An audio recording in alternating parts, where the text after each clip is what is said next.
Let's freaking gush. I've had time to simmer on the Halo Infinite news drop that we got last night, which is a lot, okay? There's a lot of people that just looked at the screenshots for this blog, and I'm telling you, man, if you're a Halo fan, read the blog. If you're not and just a gamer fan that wants to get into Halo or come back to Halo or whatever, then fine, look at the screenshots, look at the fall release date, but if you're a Halo fan, this is the video for you. Here is some things that really stood out to me, and I wanted to talk about it. Really quick, if it's your first time here though, Samurai Kibiji. If you want a channel to talk with a fellow geek on the gaming side of things and nerd out with, then that is me. Constructive criticism, constructive thoughts, and just construction. I'm not into construction, but yeah. So this Halo Infinite blog is titled Inside Infinite, and it kicks off with Joseph Staten being, confirmed as the new creative director. Now, there's some that might tell me, well, that was already confirmed a while ago, but was it really? Because all I know is that he became the new campaign lead. He was the person that was going to be in charge of the campaign, but as the entire creative director, we were just assuming he was going to take that role. So I love right off the bat, they confirmed Big Joe is going to be the new creative director for Halo Infinite. And he also kicks this whole thing off with not only, giving the background as to who he is and why, to remind Halo fans, we already know Joe, but for those that don't know, this is the guy that worked on Halo 1, 2, 3 ODST, and Reach as pretty much the creative director in a sense. So it's good to see him back on this project, and right away he confirms fall 2021. Now this release date might seem very sad to folks. There's some that might be outraged because you need an entire year to boost the graphics up. I mentioned this in the video that I posted last night of just my raw reactions to this, but I love the way they did this because they posted what is somewhat bad news at the beginning, but then again, when you read through this whole thing, for me, I can frickin' wait, and we'll circle back to that. Joe talks about how the team, ever since the July reveal, has been working really hard through this fall season, and now it's the holidays, and he's having them kind of slow down and recharge because after the holidays, they're gonna be full gear working on this thing at a healthy pace. I haven't seen anybody bring this up, but I love that, message. Maybe they could have had this release in late May, or early June, but it would have been at an unhealthy pace. But he says, no, we want to make sure everybody has a healthy pace finishing this game, and plus it's a work at home situation still, so yeah. But he hands it off right away to the arts and graphics team. And what a way to start this off, because that arguably is the big controversy surrounding Infinite. After the July reveal, a lot of people were hoping to be blown away by that reveal, and they were not. So it's so great to see this be instantly the first thing to kind of set, what have we been doing since then, and how have we been responding to your guys' feedback? So it's really great. We have the senior concept artist, the director of art management, and the development manager of the graphics team all speaking about how things have been developing. And they shared that the July game showcase was supposed to more so show the gameplay. This is the first time we are showing people how this game works, and it is not representing the visual bar that we hold for Halo, though, even as a work in progress. We get our first look at a screenshot, though. One of the things that me and a lot of other people were saying, it's just this minuscule thing, just giving us a screenshot, and they not only gave us one, but of a multiplayer map. You see an axis on here. People are pointing out what I thought personally was a respawn point, but actually it makes way more sense what other people are saying. There's it's probably an armor ability or some kind of equipment pickup. In terms of visuals, I'm really digging this. It gives me a bit of a feel of Halo 5, to be honest. But I do love the kind of rays of light leaking in, the real harsh contrast of the shadows that are leaking onto things, the reflection from the blue generator at the bottom. The map is looking really good, but these guys talk about the kind of why the July show looked how it did. They did listen to the feedback. They saw the feedback, I'm sure, and to work at an arts company and to see all that stuff, man, It must have been really jarring, and they even kind of somewhat admit that in this blog. But something they say is that they got a lot of feedback on things that they already intend to add to the game, like indirect lighting, material response, foliage and tree rendering, great because of those pop-ins and stuff, clouds, character fidelity, a lot of things that just seem to not really be in the demo or very lackluster in the demo. And I like them saying, you know, we got a lot of feedback on things that we were already intending to do. We just didn't have the time to put it in, because they also say in that July demo, they really wanted to focus on the game running smoothly, having it at 60 frames, having it at 4K. That's the thing they wanted to focus on in that demo, to make sure it's kind of like a consistent playthrough and to show how the world of Halo Infinite is going to kind of somewhat look, but especially feel. And I do think that demo did that, man. Like that demo, I still tell people I love the gameplay in it, and I dig kind of the art direction that we have. It just doesn't have that finesse to everything. And that's why I was constantly telling people this game doesn't look like it's ready. There's really good things here that just seems like it needs more time. And we'll circle back to that, but Nicholas, the guy that is in charge of the concept art for Halo Infinite, he brings up how in Halo 5, they started to steer away from the kind of legacy that Halo left in terms of its art design. And I love that he acknowledges that, because I personally don't think 4 and 5 had bad art direction, but it just was going away from what feels like Halo art direction, you know? Just because something isn't Halo, that doesn't mean it's bad, but it's kind of somewhat, you know, challenging to the Halo legacy. And what I love him saying here is that Halo 5 was deviating off that, and we want to kind of make Infinite borrow from the past. These are his words. He wants to borrow from the past while also adding a sense of legacy to new assets. And he has a funny comment about how it's going to be a bit jarring to see things that kind of look like from Halo 1 and 2 in, like, you know, future technology. But I just like this respect, you know, throughout this whole article, there's so much that is about listening to fans and seeing the feedback, and this is what we wanted. This is what we wanted them to do. And speaking of taking the past in mind, we get our next screenshot being of the rocket launcher.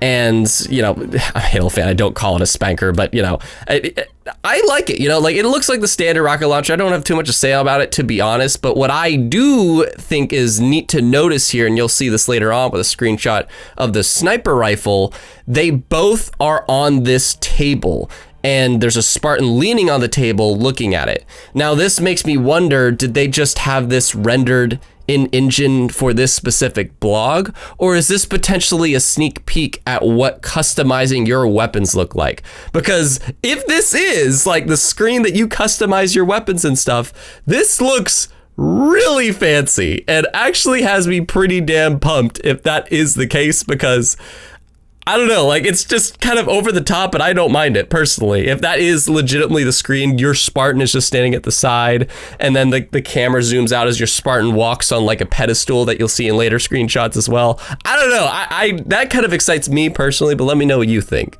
I'll go over more details about like the kind of lighting. That's something I noticed here when the sniper rifle screenshot comes up, but let's keep going. They continue to talk about some problems they were having, being like some GPU situations that they figured out some solutions to that are going to fix things like popping, thank God, because in that demo, that was the only thing I noticed. A lot of other people were noticing like facial animations and textures and stuff, but what I noticed especially was the popping, especially when you get to the top of that, you know, elevator and the entire like landscape was coming in and out. So I'm happy to hear that they're fixing the popping stuff, texture issues as well, which is great because again, that's some people noticed. And they're improving various other aspects, again, like earlier, but they're gonna have much more environmental stuff like ambient occlusion, shadow details, the sky, which they mentioned before. They want to, you know, make more detailed clouds and stuff.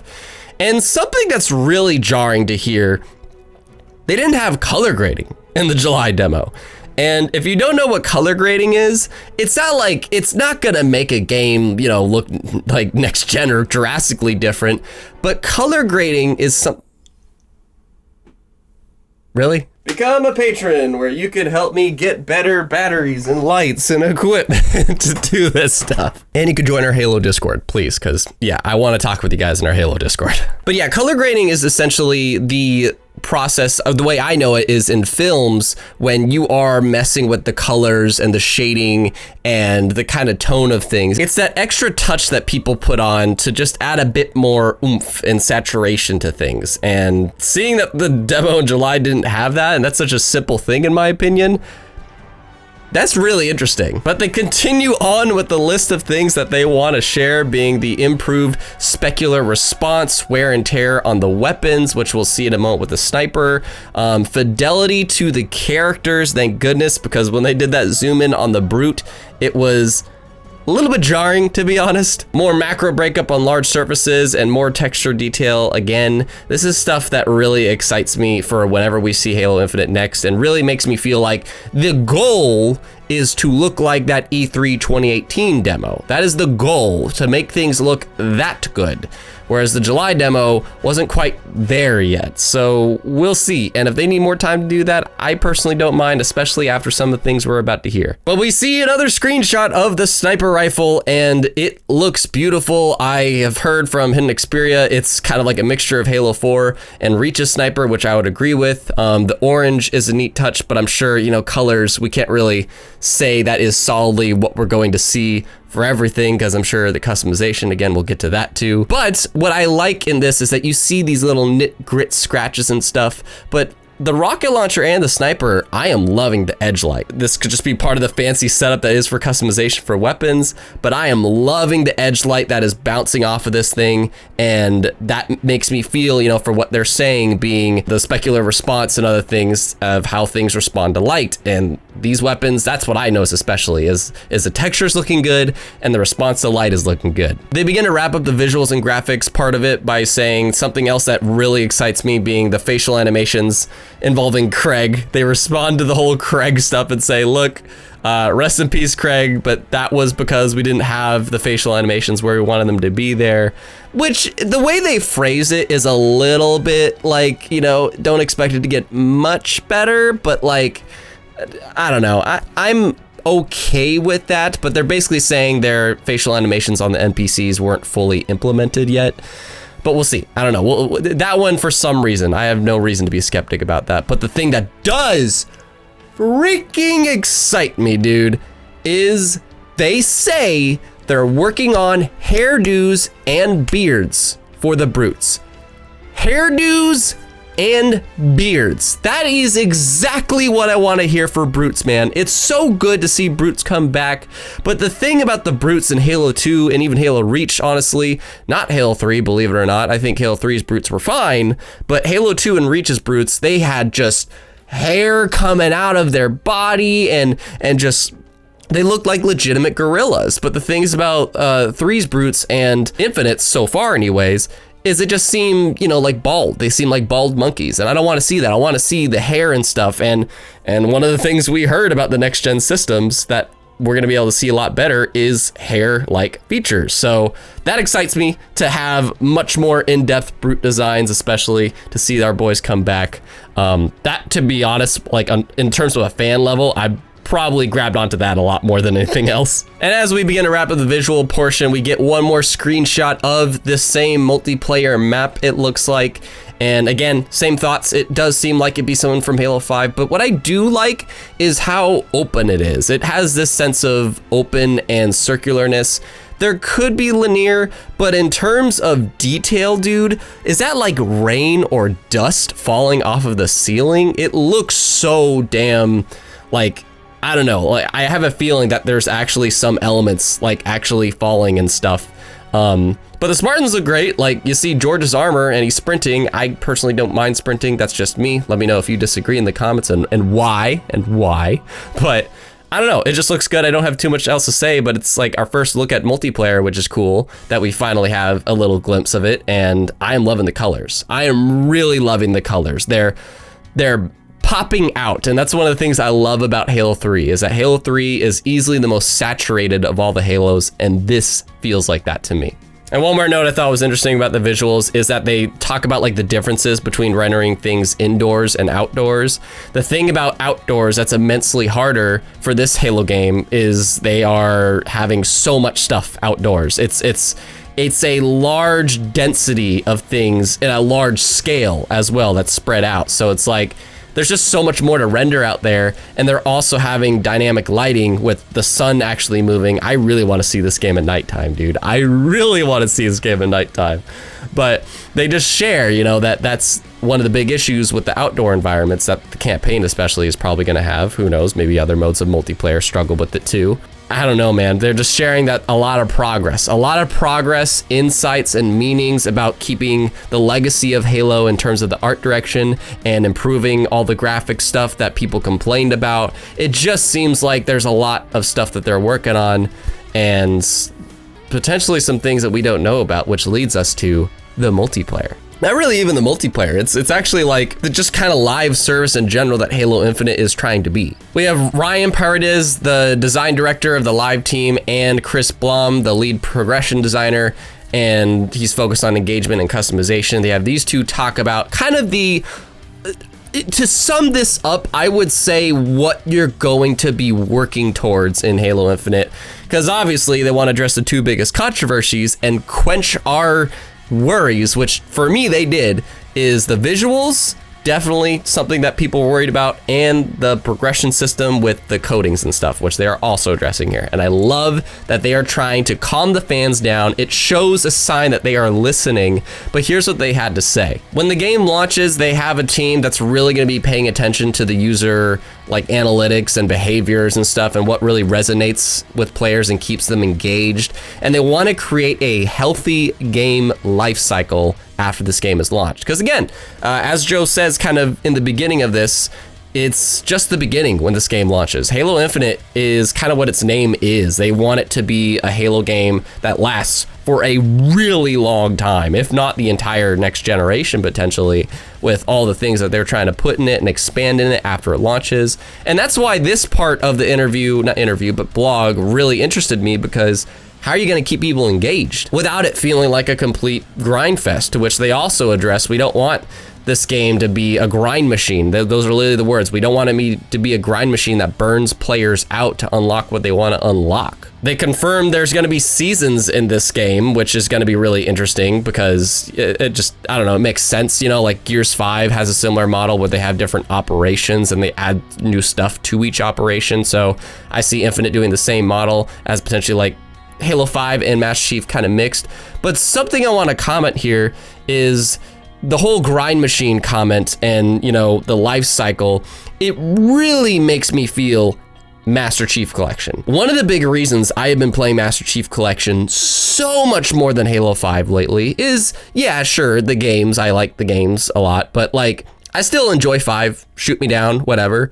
But 5's progression system is hot garbage compared to Master Chief Collections. That's my opinion anyways. The thing about Master Chief Collection that it does super well is it has challenges. It has daily challenges, it has weekly challenges, it has seasonal challenges. And when you do these challenges, you unlock a point, and you could use those points to unlock armor, and you could just get points by leveling up in the game and just doing various tasks. Like, that's something that really motivated me about Halo Reach, and it kind of made it over to the Master Chief Collection.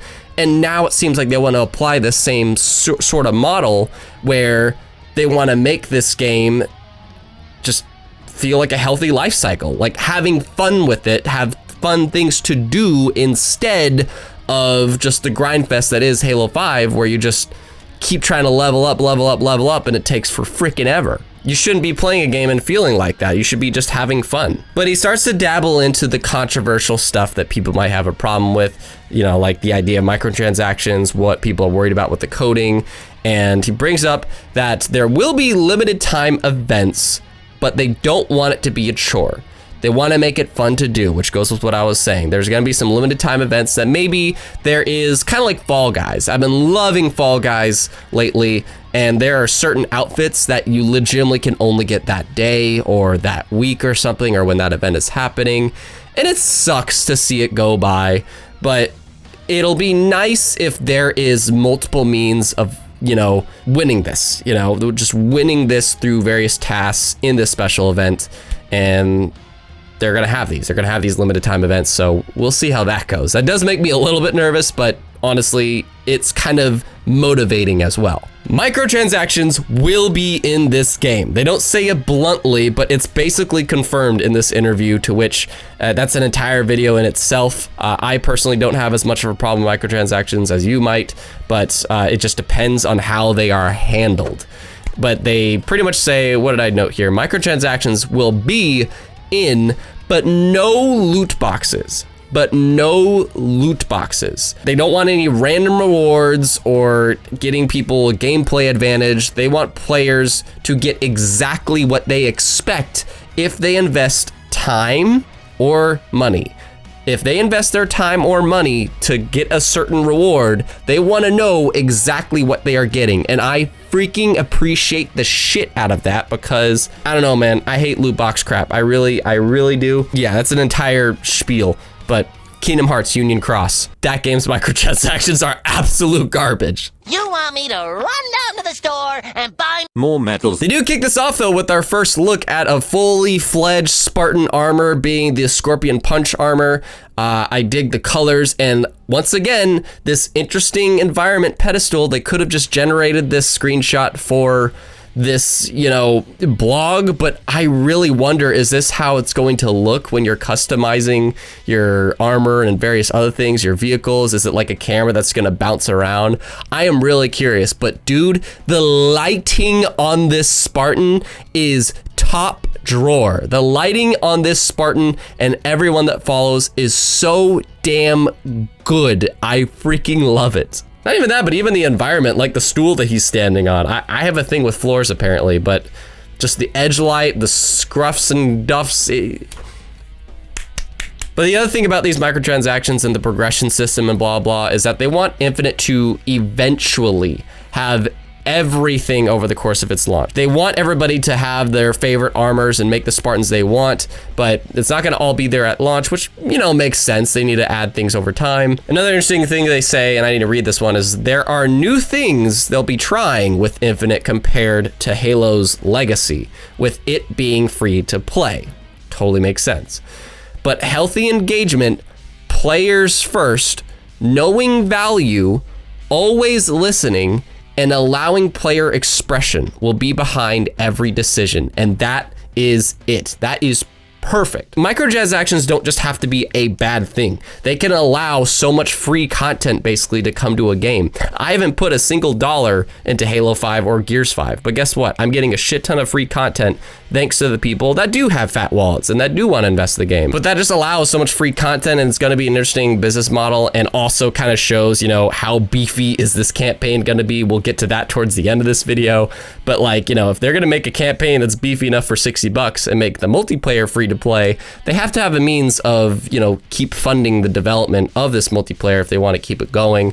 And I love the sound of, they want everything to constantly be fun, to constantly be engaging, for it not to be a grind fest, to think of the players first, and to not limit their options or affect gameplay. These are all great things for their pillars to keep in mind with every decision. They do say, however, free to play means that there will be some premium cosmetics, and that makes sense. You know, there's got to be something that players will want to buy, but it's going to be sketchy. And I know that's going to be the biggest controversial thing, because there are going to be certain outfits that people want to get that they can only get by paying for that. So that is going to cause some controversy that I don't want to really say anything until I get to see it. You know, I get to see like what exactly will be locked behind that. But it's just cosmetic stuff. It's just cosmetic. And that doesn't bug me as much as like something gameplay wise. But there will be a lot of customizations that you unlock by playing the game, doing challenges, special events, and pushing up in the progression system, and lots of other things. And I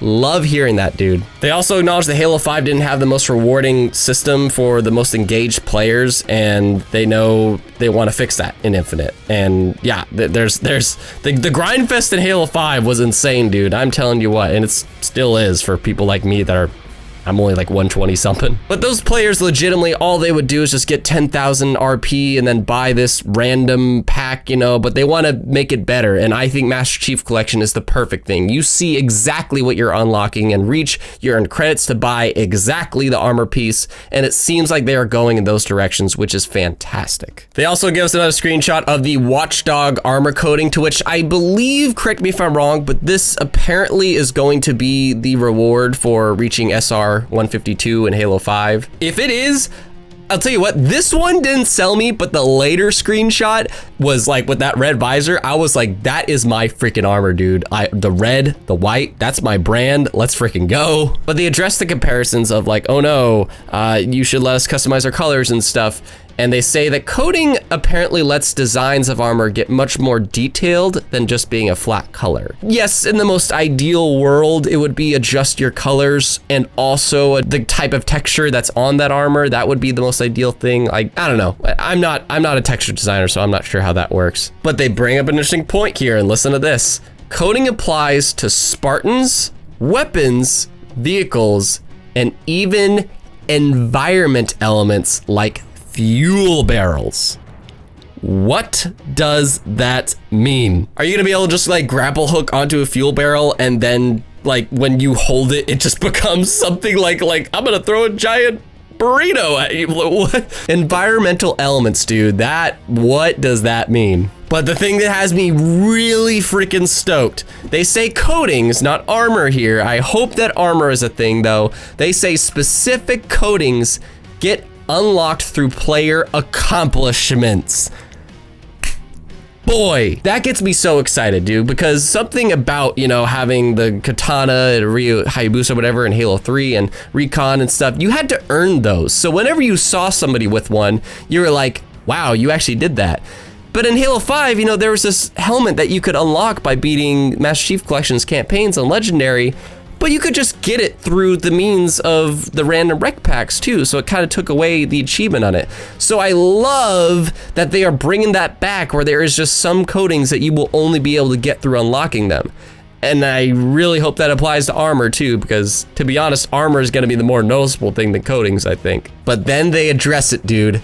They're gonna have reach levels of customization and do more. They show a screenshot of the armor that George wears, and of course they would do that right after they say that, and again, just looks great. In fact, actually seeing this screenshot in particular made me think of looking at Gears 5. Whenever I see a meal on the home screen, I am like, that is the best rendered Spartan we will probably ever see in a game, because Gears 5 is still like the best looking Xbox game there is, in my opinion.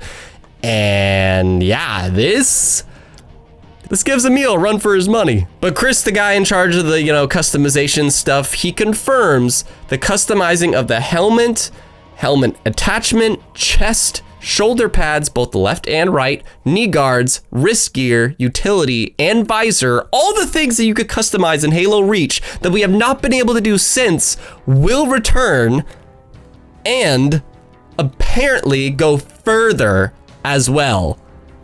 And we have a surprise on that soon. Surprises, he says. Whatever the frick that means, dude. Surprises.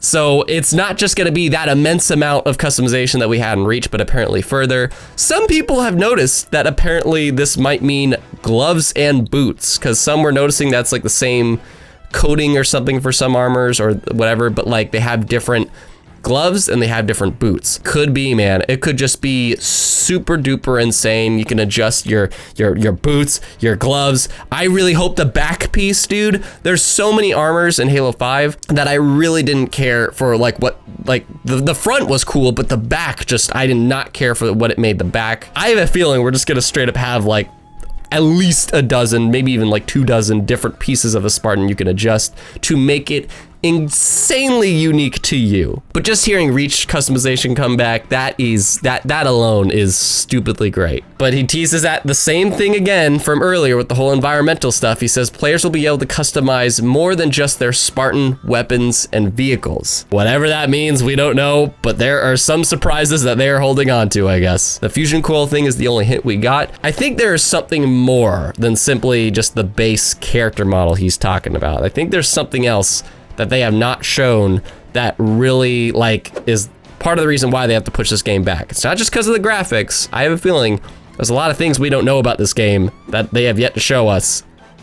And that's what they mean by surprises. But anyways, they wrap this thing up by saying they promise they are like reading and listening all the time. They spend so much time looking at the community stuff, and they have a lot more to reveal later. But for now, this is what they can offer, and they gotta keep things vague because they gotta save some surprises. And for now, addressing both the visuals and the coding, controversies that people have been talking about, to me, it's very quenching. It's very quenching for them to do this, not only, just to do it, but it does show they are listening and they want to make sure they calm people's fears down when they arise. That's what we've been asking. We've been having this outcry as a community for content on Halo. And not only do they do that here, but they are addressing specifically the things that people are worried about. So, I mean, other than whatever's going on in management, but. So anyways, we get back to the end of this article where Joseph Staten returns. And again, for context, like Joseph Staten, man, he's the man. You're aware. He is one of the key reasons Halo's, like the Bungie games, were as great as they are. And he affirms what I truly read in this whole article that I haven't mentioned yet. But throughout this whole thing, you get these glimpses and stories of the members of this team making Halo and how much they love the series. As much as people want to say and just diss Halo Infinite and 343 for ruining Halo and stuff, just don't assume that these guys aren't Halo fans. Like some of them, yeah, they're new and they're outsourced and stuff, but a lot of the core members of this team have been with Halo for a long ass time. Some of them were even from Bungie, and you just feel that. You really feel the sense of bonding with the community in this post, but also just a genuine love for what made Halo Halo. Instead of making it some big shooter, they really are trying to make the best Halo game that has been created. Joe feels that this team loves Halo as much as he does, but then he gets to a very interesting statement. Apparently, Joe's first week on the job, shortly after July, he played through the entire campaign of Halo Infinite twice. Yeah, that could tell you a laundry list of things, just FYI, because if he played through the entire campaign twice, who knows, like, he could have been binging it hardcore, but I'm just saying, to me, that means that this campaign isn't overwhelmingly huge in terms of, like, what there is to do in it. And, he could have been, like, the first time through, he just kind of experienced it. He just wanted to focus on the story. And then his second time through, he was more thorough and kind of investigated some stuff. Kind of like, a study habit, honestly. It's a lot of the time how work works, where you just experience something and then you go through it thoroughly. Maybe that's what he did, but to play through the entire campaign twice in 1 week, that to me tells me it's not overwhelmingly huge. But he had some good stuff to say. He said Halo Infinite is the most expansive and vertical Halo world ever. And that is something that we all kind of figured. And especially, if the campaign is almost in a way its own game, then I certainly would hope so. But he shares so many great quotes towards the end of this from his experience playing the campaign. And if you'd want to hear anything about the campaign, then you'd want to hear it from this guy, the guy that, made Halo. He says the team understands that wonder and freedom are key to the Halo experience. And that is great, because that is one of the reasons why Halo 1 still to this day is some people's favorite campaign. It tends to be between Halo 1, Reach, and 3, I hear. But 1, the big reason is because of just how open it feels. Like you could just take all these various paths, do things the way you want to do them, and just kind of be lost in the wonder of this ring and what it could be and stuff. And he's saying that the team understands. That's what made Halo originally, and this game encompasses that. But not just that, it has the 30 seconds of fun just at its core. And that's so great to hear Joe say, because that was another thing that was like really crucial about all the Bungie games, that, when they designed those games, they wanted every 30 seconds to have something fun happen to constantly keep it engaging. And that just sounds great. That sounds great to hear Joe say as well. The quote that really got me buzzing, though, like seriously sent chills down my spine. This was the Halo we imagined back in 2000 finally come to life after 20 years of technical and creative innovation. That quote is my favorite part of this whole thing, man. Like, yes, it's kind of tickling the fan balls or whatever. Sorry for the crude reference, but like that's essentially what this quote is. Like, that's especially to hear the guy that, you know, if there is a Halo guy, it's really interesting to hear him say that, you know, back when we first thought of Halo, this is the game and the world we always wanted to create, but we just didn't have the technology at the time. Like like we just couldn't really bring this to life, so we just made this kind of campaign. But now it is that game that Joseph always wanted. We are back on a freaking ring for the first time in ages, and we get to explore this ring, and he shares a piece of concept art with us that he loves. This concept art, I actually don't have too much to say about it. It is beautiful, yeah, but it is concept art. The main thing that kind of makes me a little bit jarred is just these flat pillars and landscapes or whatever. Like, I don't know, it just kind of sketches me out a little bit, but it can lead to some great opportunity to some gorgeous ray tracing. This kind of environment with ray tracing can look spectacular because of how reflective stuff is. I already see it in Gears where they just have a little touch of ray tracing on like very shiny floors. But this concept art, just like, I'm imagining this thing with ray tracing, and it gets me a little bit giddy thinking of that. But it is a very wondrous shot. You're just running on a warthog towards some mysterious potential spot. And speaking of that exact thing, Joe shares something that we could just take apart immensely. He says, everywhere I looked, I saw choices. Halo was known for being one of the greatest, if not the greatest, sandbox of a shooter ever. And he shares so many interesting notes here. He goes, do I explore off the Golden Path? Assault that banished warbase guarding the Valley Pass? Follow a flight of foreigner sentinels into an unexpected cavern, rescue a squad of Marines dug in and desperate halfway up that mountain? Or do I keep pulling the main story thread that feels epic and intimate at the same time? Dude, that gets me so freaking hyped because I love that idea of just all these various options. It's going to feel really different from the usual Halo campaign. And that honestly, in my opinion, is why the team is really struggling with this. Yes, you see teams make open worlds like, you know, Rockstar is probably the king of them, and CD Projekt Red, you know, they take like 7 or 8 years with each of their games. You know, you see these people make open world games, but Halo hasn't done that before. So it's a really big challenge to do that with this new engine, and especially trying to make it happen on all these platforms. I already have Halo haters that are probably going to listen to me say this and go, stop making excuses for them. But I'm just saying, like, there's never been a Halo game that they have tried to make this ambitious, and it's just new. Like, regardless if other studios have done it before, yeah, but it's new for this studio. It's a first for them. So there's a lot of things that they are trying to work out that they've never done before. And seeing Joe say all these various options, like, what does it mean to go off the Golden Path? Is that something that isn't the campaign? And assaulting a random banished base that's like guarding a certain path you could take through a valley, which means there's multiple ways of getting to where you want to go, and saving Marines. I need to see more Marines, man. This is the game I hope to just save Marines and be able to bond with them, because Halo 1 had the most intimate relationship with Marines I have ever felt in a Halo game. And the idea of like following a bunch of foreigner sentinels into some unknown cavern, like he makes this sense of just what he says. Everywhere I looked, I saw choices.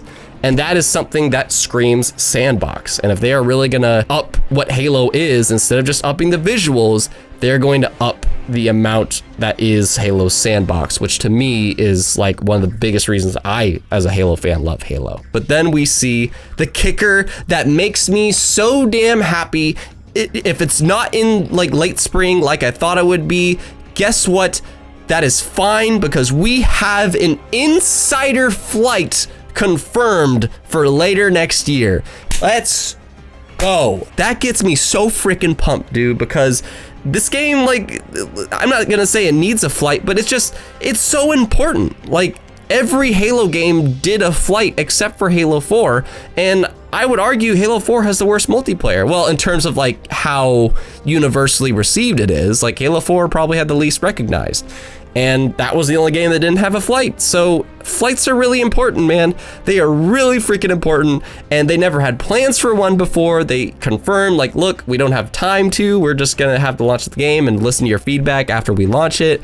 But I freaking love that we are getting a flight, even if I don't play it. I don't care. I want to play it, but I just want other people to be able to, and for the team to listen to that feedback and fine tune it to make it a great launch. They close out again with fall 2021 after this whole thing, and it just makes me ecstatic, dude. I am through the moon. Like, this is what Halo fans needed. This is what we needed. If we are gonna wait till fall 2021, you gotta quench people's fears. You know, maybe they originally intended to just make this a lot smaller than it was, but they're like, if we're gonna announce this game is pushed back by almost a full year, we have to, like, get rid of people's worries right now, you know, like the worries that we can address at least. And they did. That's what this focused on. They focused on the visuals and arts and the codings and live service. And I think they did an outstanding job doing that. And, you know, you might disagree, that's fine. But for me, it was perfect. It was perfect. And then starting it and ending it with Joe Staten as the new creative director and his comments on the thing and giving us, you know, insights to campaign, that is glorious insights, like at least just general ones. You know, we still don't know specifics, but the most specific thing he said is all these various things that he did in the game. Oh, that gets me so excited. So yeah, fall 2021.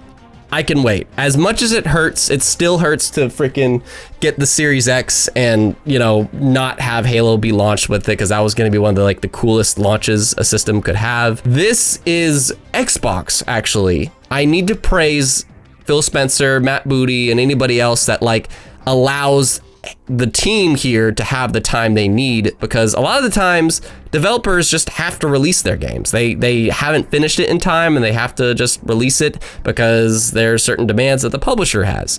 In this case, the publisher is Xbox, and they are letting the team have the time they need to pull off what is easily the most ambitious Halo game there's ever been.